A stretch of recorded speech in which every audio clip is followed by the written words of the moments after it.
Great. So John Davidson actually has two images in the APA Awards this year. He has the winning image in portraits, but he also has an image in the documentary category. So again, if you go to apanational.org, you can see all the images. John Davidson is a commercial and editorial photographer who has worked with the New York Times, the Wall Street Journal, The Guardian, British Airways High Life, and National Geographic Traveler UK, among others. He's a regular contributor to Texas Monthly. John also works with cutting-edge tech startups and global corporations, creating corporate branding imagery and executive portraits. He's particularly interested in collaborating with purpose-driven companies and those who working to be the force for good. He's currently based in Austin, Texas, but originally from Manchester, England.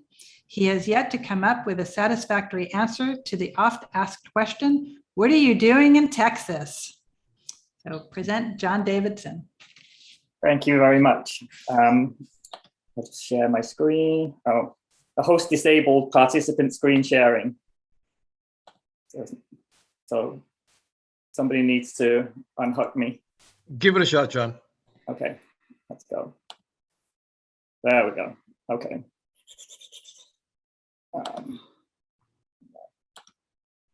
Well, that's not where it's supposed to be. Hold on one second and we'll get there. All right, there we go. Look away. All right, yeah, no surprises. So yeah, I'm currently based in the increasingly isolated island of Austin in the state of Texas. My theme here is reinvention. I've taken it for a couple of reasons. I think as creatives, we don't really have a choice but to reinvent ourselves. And sometimes it might just be a small measure of just kind of shifting our direction a little bit. Other times you can change everything about what you're doing. I think we're often resistant to change, and sometimes we just feel completely stuck. And I would hope that one of the things that comes through here is that, you don't have to feel penned in and stuck, that reinvention is possible. I don't think what I've done here is extraordinary. It's actually the opposite, is that change is very possible. Before I go to that, this is the image that won the portrait section. It's of James White. James White was the founder and guiding spirit of the Broken Spoke, which is a honky-tonk bar in Austin. It advertises itself as the last true Texas dance hall. I was photographing it for National Geographic Traveler as part of a series on Austin. I think what I will take away from this shoot is the kindness of Mr. White. You go into the Broken Spoke and there are pictures all over the walls of him with Dolly Parton, Willie Nelson, pretty much every major star of country music for the last 30 years, 40 years. It was 1964 that he opened it. He's used to having photographers there. George Strait photographed an album cover there. But when I went in there, he treated me as though I was the first photographer that had ever shown up to shine a light on his place. He couldn't have been more lovely. This is kind of a stolen portrait in a way, because I was walking from one room to the other, and I just saw him standing at the bar, lost in thought. So, I pressed the shutter on this image, and just as I did so, he saw me out the corner of his eye and gave me a big, broad grin.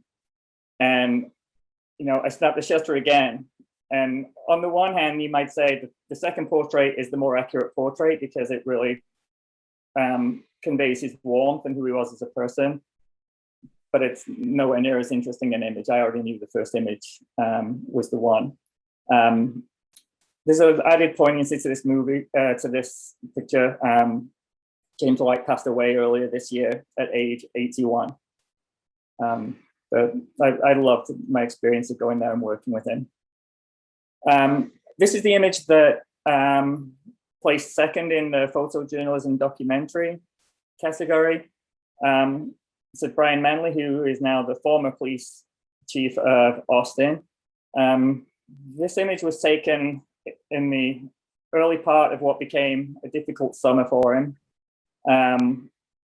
He came under a lot of pressure for police reaction to Black Lives Matter protests, and ultimately resigned about 9 months later.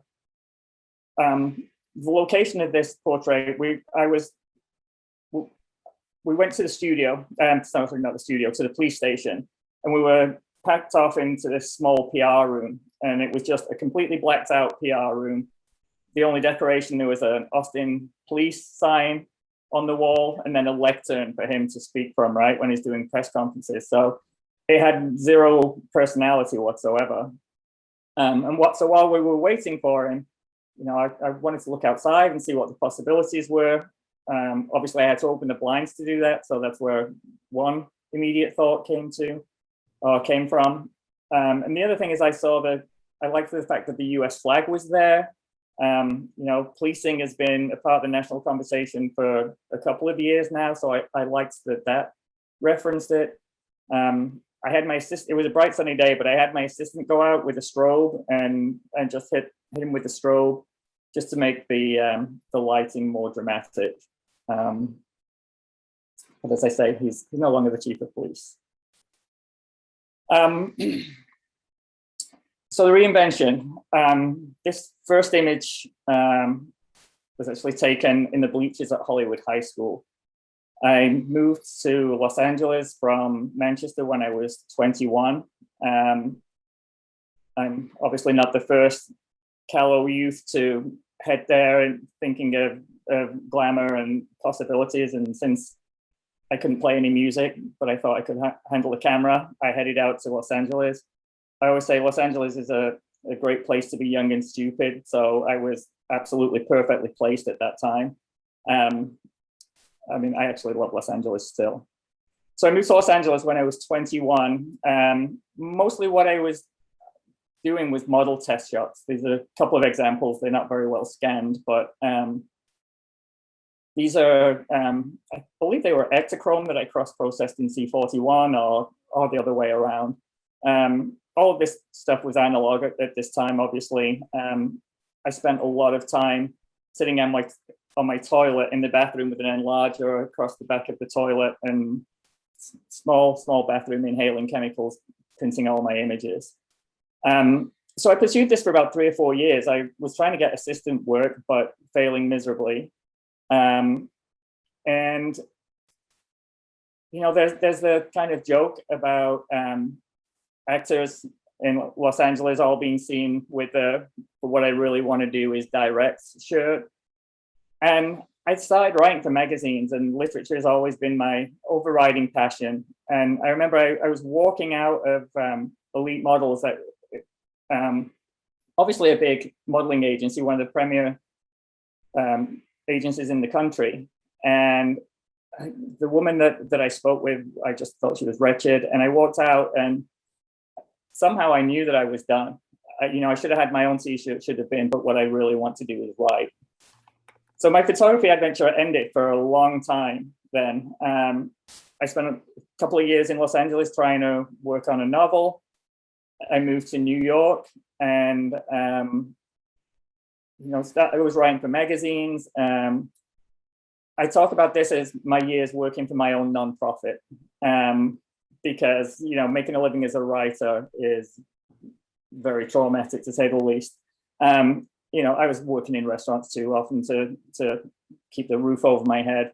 I started a second novel, didn't finish the first. I was doing stuff like this for Dazed and Confused. I did a profile of Nat Finkelstein, who was a photographer who was part of the Warhol crowd in the 60s. He was bringing a book out of pictures of Edie Sedgwick that I was interested in. So I wrote a profile of him. And that's the kind of work that I did, you know, for better part of 10 years in New York. Towards the end of my time in New York, I bought a digital camera, a little 5.6 megapixel thing. And I think, you know, really what I was doing was kind of an Instagram, or the way that Instagram really used to be. It's obviously a different beast now, but I was really walking around and just capturing stuff that caught my eye, that I thought was interesting. I think for myself, I've had periods where it's very clear that the ideas that I get are visual, and other periods where it's verbal. It doesn't seem to be both. It's a little impractical to be both, I think. But for me, those things kind of sway a little bit. Whoops, went ahead one. On the left here is Edward Blumenfeld. I watched a documentary about him a couple of weeks ago, and I learned that he didn't take a professional photograph until he was 44, which I found kind of humbling, given the quality of his work and all that he accomplished. But I raised the point because I was pretty much approaching the same age, and this is where reinvention truly happened. I think, as you can see, we're always evolving, right? But at this point, I truly had to reinvent myself. In a sense, you would think that being 43 or whatever and starting out on a photography career is kind of late. And I think the reason that I was able to do it, there are two reasons. One is that I didn't know that I couldn't do it. And the other reason is that I had to make it work, because otherwise, I'd end up doing something that I had no interest in for a living. So I think those were the two things that guided me. I'd moved to Los Angeles ostensibly to finish my novel, but that didn't happen. I had a friend who was opening what became an award-winning restaurant. I helped him open it, and he needed images for his website. And I said, I can do that. So I shot the images for his website, and I actually went to look back for them, for this presentation for the first time in, 10 years. And they're absolutely wretched, and that's why you're not seeing any of them here. Not good. Anyway, this was an image that I took for one of his spin-off restaurants. And so I found myself doing a lot of food photography. I've done quite a lot of food photography, but I've never actually considered myself a food photographer. And I think that's because the stuff that always interested me more was, I sometimes feel bad saying this because lots of people do want to be food photographers. But it was the stuff that went on around it. It was the chef portraits. It was the narrative stuff about the kitchen. But most of the work that I did for a couple of years was restaurant related while I started building up the clientele. The other thing about when I started taking photographs is that I'd been married for a little over a year, and my wife was pregnant with our first kid. And is there a better time to start a new business from scratch with no clients than when that's all going on, right? But that's what I did. And my wife hasn't divorced me yet, despite the obvious temptations. Having done that for a couple of years, I felt like I needed to pivot because I didn't feel like I had the passion for food photography that I would need to sustain a living based on that. And around that time, I was seeing work that was coming out of the Bay Area that represented startup culture and technology. And I thought it was really interesting. For a long time, corporate photography had a bad name. You think of corporate photography and you think of a portrait of a lawyer with the high school blue mottled background behind him and flat lighting. And it seemed to me that the way that we work was changing. It seemed a very colorful new world. And I felt like it was provided an opportunity to really investigate that. The other thing that made me go down that direction was purely practical, in the sense that tech is the engine that drives the economy in Austin. And I didn't see anybody else that was really doing this work. So that's what I started pursuing. John, yes. Just part of this journey is also a survival instinct. Yes. I mean, that has to be a part of your toolkit, right? Is recognizing what's coming before you need a life raft. Right.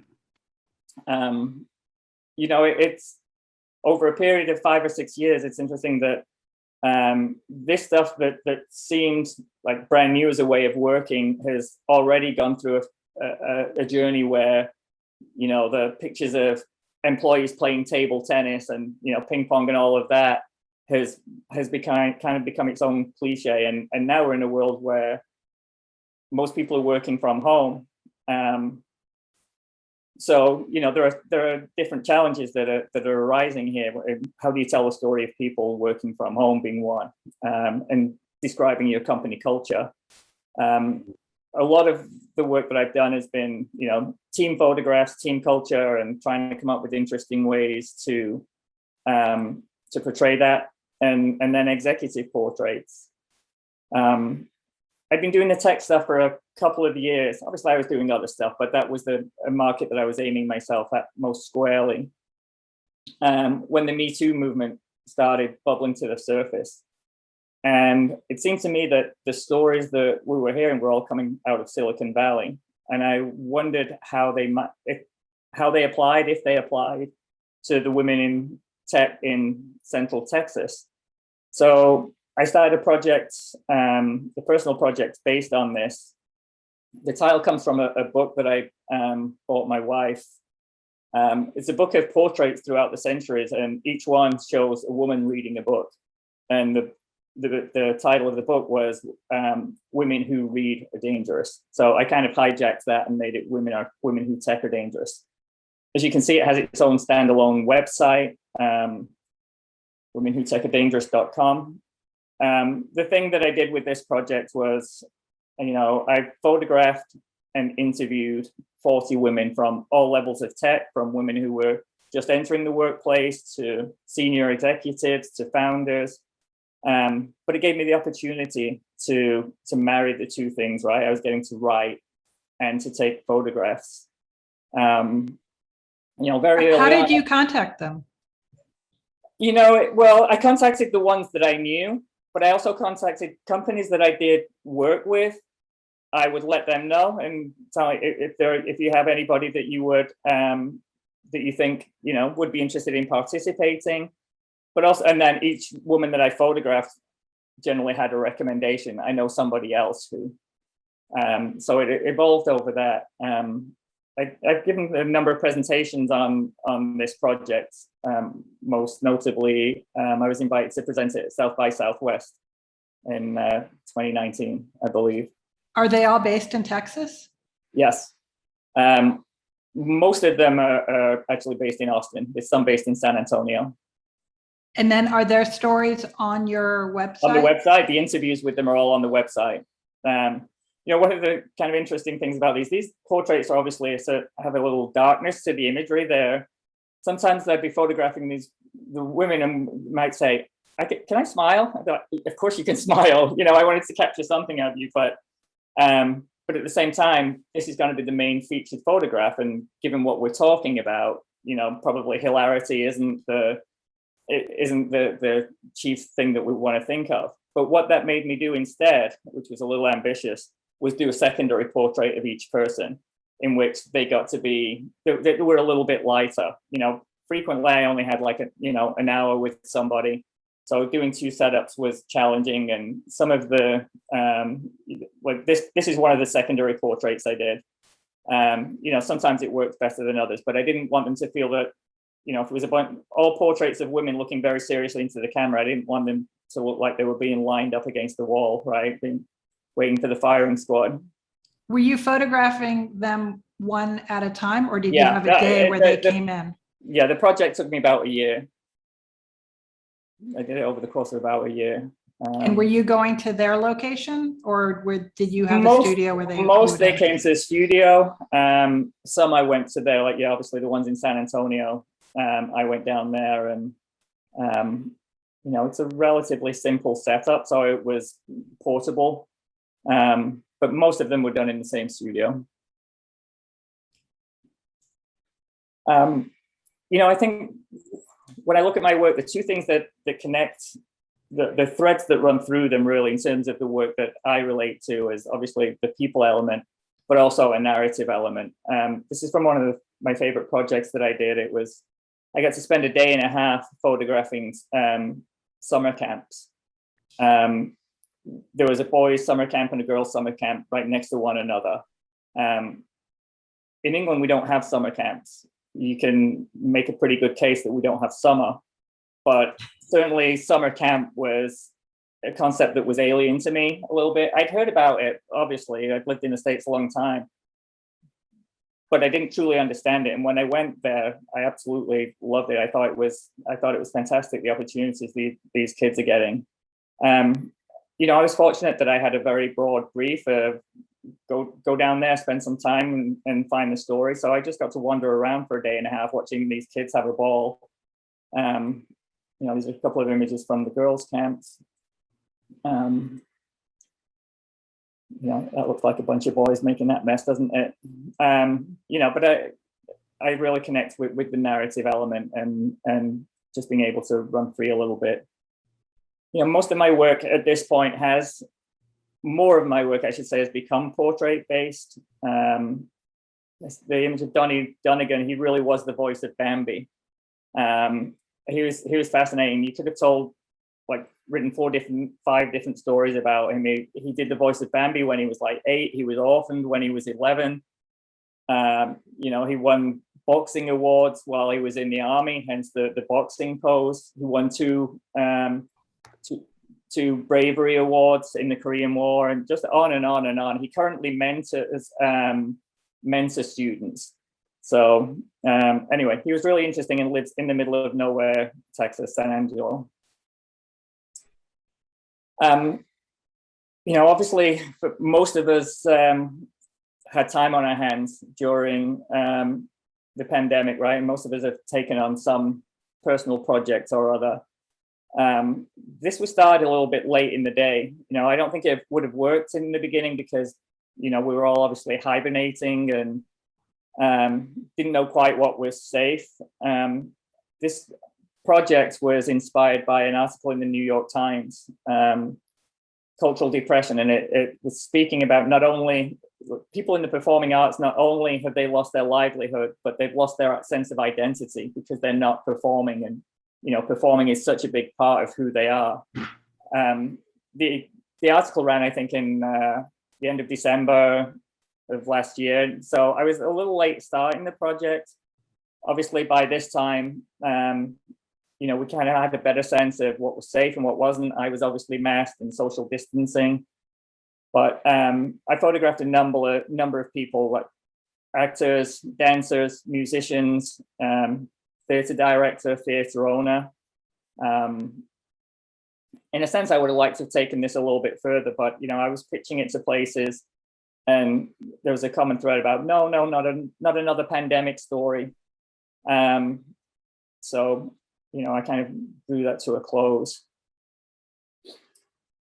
You know, one of the things that the pandemic has given us time for is to consider what's next, where we want to go, what we want to be doing. You know, it's a time where that's ripe for reinvention.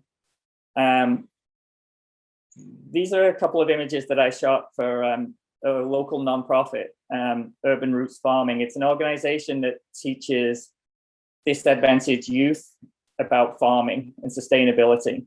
And, you know, these kids get to grow their own crops, see it from seed all the way through to eventually selling their crops at farm.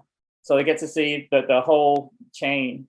It's a fantastic organization. And I think for me, this is kind of an example of what I want to pursue and where I see myself. That, you know, no matter where we are on the political spectrum, I think the one thing we can all agree on at this point is the world seems to have gone to shit, right? And so I think for me, it's a question of like finding something, a more meaningful way of projecting something that isn't that way. And that's why I'm trying to kind of aim my work at people and businesses and corporations that are a force for good, that are actually trying to do meaningful and positive work. You know, this was another image from that series, Land, Health, Food, Community. That seems, I felt like a pretty good note to end on. Yeah. So, John, is the writing piece for you in your rearview mirror now? Yeah. And is that easy to let go? Yes and no. I spent probably a total of 5 years working on 2 different novels. And I think if they were going to happen, they would have happened. I think this, a couple of things happened with the second one, but one of which was that I started thinking visually. But also I'd moved to Austin, and the idea of supporting myself in some way, I was still writing when I moved to Austin, but there was no way to support myself as a writer in Austin. So I had to come up with something else. One interesting conversation that I had, my first very round of photography, my business was Words and Images by John D. Because around the time of the dot-com bust, 2008, 2009, magazines, writers were jumping off buildings in New York because all magazines were closing and budgets were shrinking. And I had this notion that maybe, I can do both. I can write and I can take photographs. Maybe I can sell myself this way by doing both. But pretty early on, I was advised by someone that that's not going to work. You're not going to be treated seriously as a photographer if you're pitching yourself as a writer. So I'd been writing for 15 years by then. I was kind of done with the struggle. I know there's an irony to the fact of moving into photography, which none of us really do, with the notion that we're going to get rich. Certainly, I didn't, but I thought that it might at least allow me to be solvent. Survival is the new success. Yes. More than ever, right? Yeah. So it's so partially a survival instinct, right? Yeah. I've got kids, I've got this, I've got that. But at the same time, it's something that had obviously been there with me. Starting out, my first job out of school, I was printing photographs for ad agencies and professional photographers. So I was doing that right up until the time I left for the States. Right. And obviously, like I said, I was like 21. I had a Minolta 700. I had a bike and $1,500. It was a long way for me to start, right, to get anywhere in photography. Yeah. But I felt like the writing, if it was going to really happen in a more meaningful way or sustainable way, it would already have happened. Yeah, makes sense. So winning these awards, how do you promote yourself?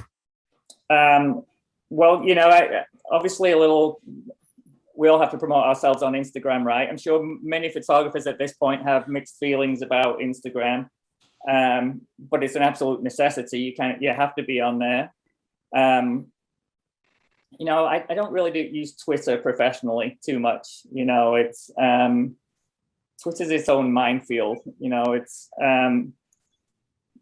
So in terms of the promotions, I'm going to have some postcards made up. We were talking earlier off camera about the idea that it's hard to know that you're reaching people right now with print emails. I've just sent all these booklets out that I've been sitting on for a year, and I write a note with each one. And frequently I started out with, I hope this note finds you well. I hope it finds you, period. Because, we've got no idea, right, whether it's actually going to find anybody.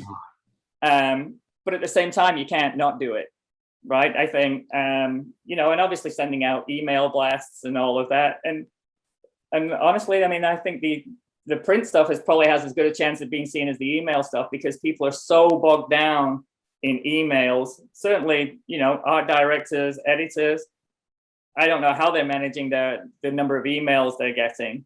But I think, they're very easily missed as well. So I think, it's really about trying to get seen in as many places, putting your work in as many places as possible, so that it either becomes a recurring image that people latch onto. Is the Austin community a very tight community? The photographers, ad agencies, musicians, writers?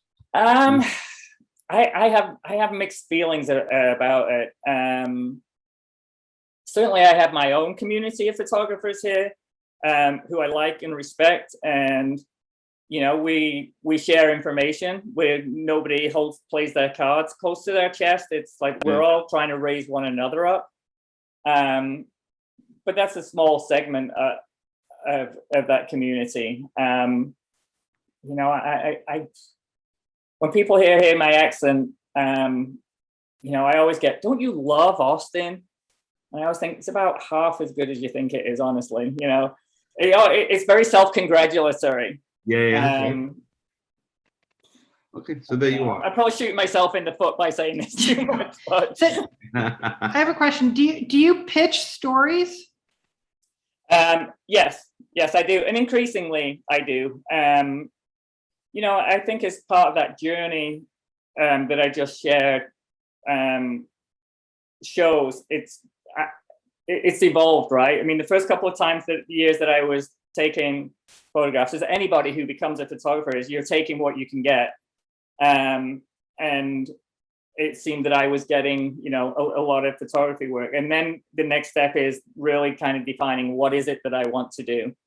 It's an ongoing conversation that you have to have, right? But I think really over the past year or 18 months, I do see my work going in that kind of in a direction that is more narrative based, and that does lend itself to, you know, possibly writing as well, reporting. So I thought it was interesting when in your bio that you talk about wanting to work with purpose-driven companies and those working to be a force of good.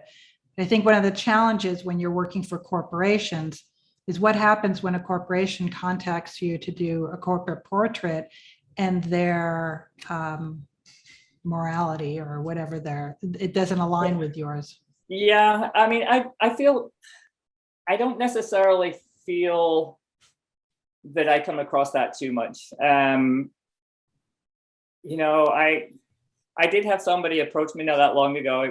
Who's overtaken a, you know, at the risk of getting political, a very staunchly right-wing production company and media business, and it's somebody that I'd worked with before, and he just landed there and he wanted me to fly out to Nashville and do this project, and that was not something that I was really interested in doing. But I think in terms of, you know, companies and corporations, it's not really something that to this point has come up. You know, doesn't mean it won't. I mean, that's always a tough issue, right? I mean, you have mortgages to pay and kids, Yeah. right? I mean, you know, Yeah, everybody draws a line at a different point in the sand, right? Yeah. That's exactly right. That's exactly right. So what's next, John? I mean, what's on the horizon for you? I mean, projects. So I have a couple of things, companies that I'm talking to, or institutions, you know, in Austin, as you know, in Texas, the governor banned mask mandates. I have two kids that are at school, 10 and 7, and Austin Independent School Districts overrode the mask mandates, that everybody has to wear masks. It seems that we're getting at the that we're getting to the point where vaccinations are the next things for kids of age between 5 and 12. Right. So I have a meeting set up, you know, nothing set yet, but I've had conversations with the head of communications for Austin School District about taking portraits of kids, whether they're being vaccinated, after they've been vaccinated, to, you know, to promote the sense that let's all get vaccinated. Right. Okay.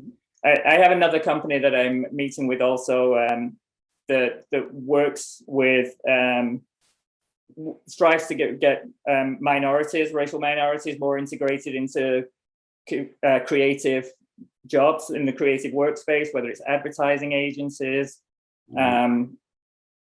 graphic designers, and there's mentorships and stuff like that. And I'm about to have a conversation with them. They would need some more images to show their culture, and you know, and do maybe mentorship, something like that. Yeah, I know that they've been out there. The One Club for Art and Copy, they merged with the Art Directors Club. They have a big diversity outreach going on for ad agencies to get minorities, you know, jobs in the ad age. Just if that. You know, I think one of the aside from the fact that it was an area that I felt myself drawn to, one of the, you know, we're all doing portfolio reviews online. online portfolio reviews, and I met with an art director who owns an agency, and she thought that idea was really interesting, and that you could actually build a brand around that you're the guy that that you go to when you're trying to tell a story, and be in the fight for good. Yeah, there you go. Nothing wrong about being in the fight for good. That's I've been bad long enough. yes, all of us. We're trying anyway. Well, any other questions by anyone? We could open up the mics if anyone wants to jump in. What stands out for me is that he was a storyteller, whether with words or images, and both came out great. From Louisa, fine work, John. Yeah. If you check the chat room, there's Okay. a lot of good stuff coming your way. Okay. Thank you. Juliet. I'm good. I have no more questions. Okay. Sounds so official. No. If there's something you wanted to talk to. No. I mean, the way I answered that. Yes. Yeah. It sounds like he's being I know. questioned. Yeah. All photographers on the spot. Yes. Hey, Frank. Yes. It's Glenn. How you doing? Hey, Glenn, how are you? Good. John, I love your work. Thank you very much. And I mentioned in the chat it was just only last week that I bookmarked that first shot of that older cowboy, who passed away, just because I thought it was just wonderful. So I'm a creative director in advertising. Please feel good about Instagram. I'm endlessly on it. Every minute that I'm not doing something else between meetings, between Zoom meetings, my phone's in the other hand, when the mouse is in the other. So I'm endlessly looking for people who I don't know. I'll be frank, I didn't know who you were, but I do now. Okay, well, thank you. And I think that is the refrain that you hear, and that's why I say as a photographer you have to be on there. And it's not like it's a prison sentence or anything, but we make of it what we do. But thank you for that, and thanks for the kind words. Yeah, that's it sounds like you need a rep. It's possible. Yeah. Just before I neglected to thank you, Frank and Juliet. Thank you for the opportunity here. It's been lovely getting to know you, and I appreciate the opportunity to speak here. No, and like I always say, when there's another project and you want to talk about it, everyone's invited back. Thank you. Because that's the whole idea is this. The whole idea really is that Glenn knows who you are. Here's a creative director who just met 3 terrific photographers. That's really, that's the dream. And, the feedback back and forth. So that's that's a win for everybody. And Glenn's a really great guy, all things considered. Thanks, Frank. I did say all things considered. You could have left that out, Frank. You could have. Nah, I miss you too much, Glenn. I don't Well, want you how might I contact you? I don't know whether you can direct message me, but so that I can clutter